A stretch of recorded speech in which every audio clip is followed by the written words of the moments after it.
What did you learn about concrete today? I'll have a question. What did you learn about concrete today? Give me one thing that you learned. Somebody. Muir. The high-performance concrete lasts 100 years compared to the old concrete that only lasts 20 to 30. Okay, there you go. If you design it for that. If that's your property that you want. You know, if you want it to last that long versus SCC or Fast Track, or there's other properties too. That's just one property. Long life is just one property. But yeah, that's a good one for high performance. Anything? The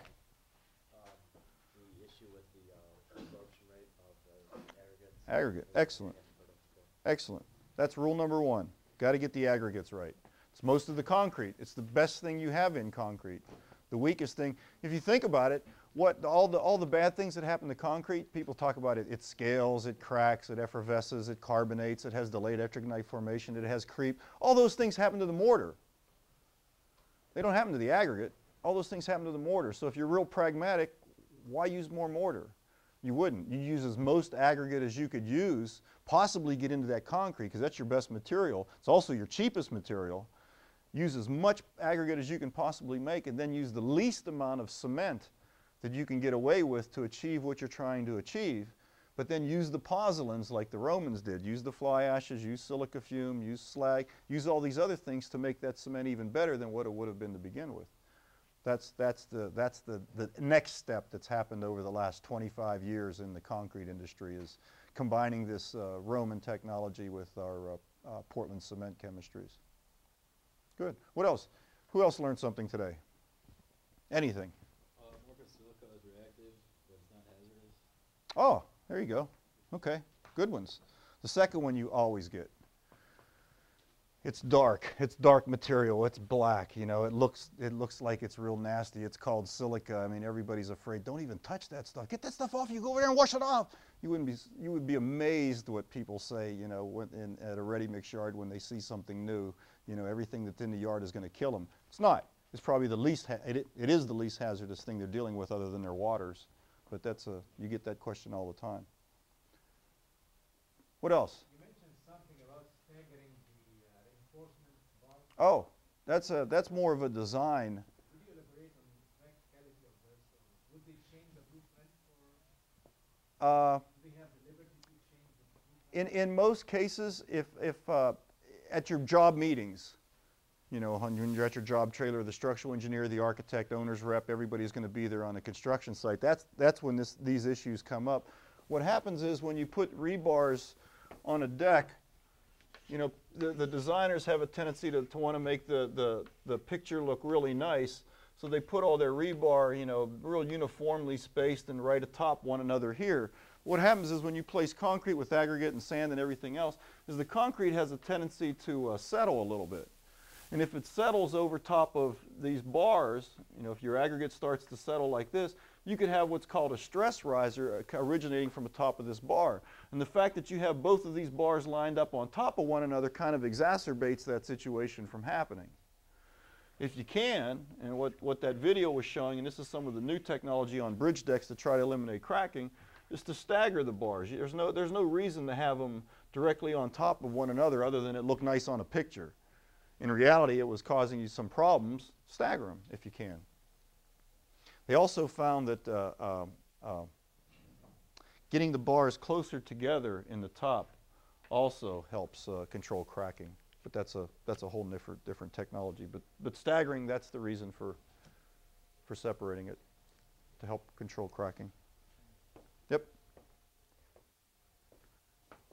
The Interstate 70 down here that was repaired 2-3 years ago, those first 15 bridges from the Indiana border westward are all silica fume concrete.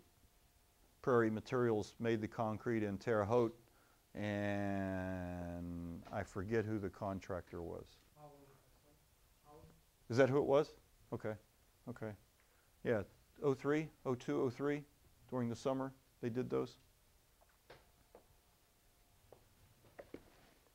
Thanks. Yeah. I was kind of wondering, because of the low permeability, like with water and everything, or if you have to take into account any issues for drainage on bridges or roadways for that matter.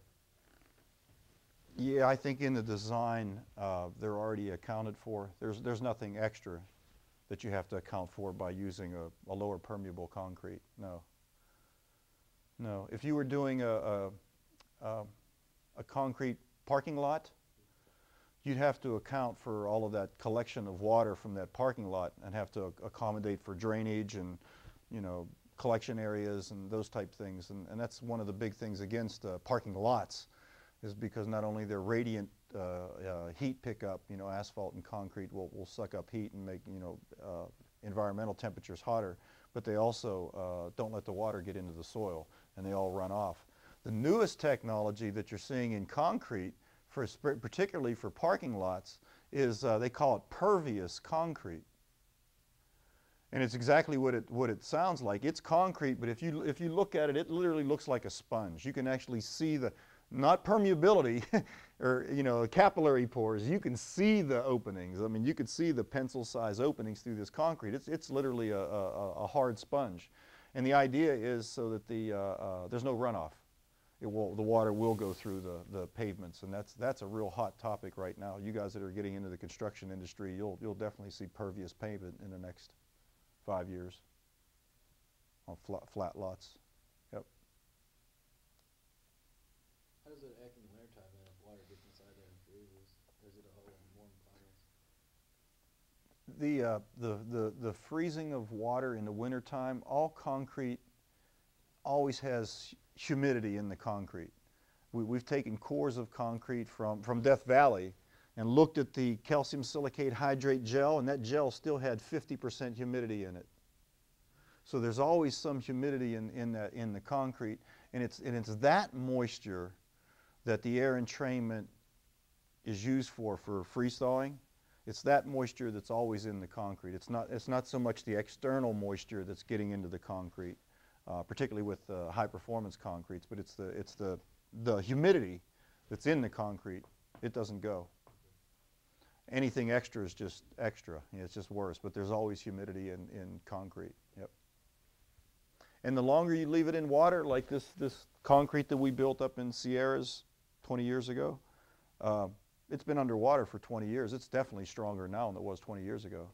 That hydration process, cement-water reaction, it continues almost forever as long as there's water around to keep it going. That's why that curing was done with water, and that's why when you make concrete specimens, you put them in water, and you know that's all part of the chemistry. Good. Wafeek? Any other questions, comments? Any thank you? Again.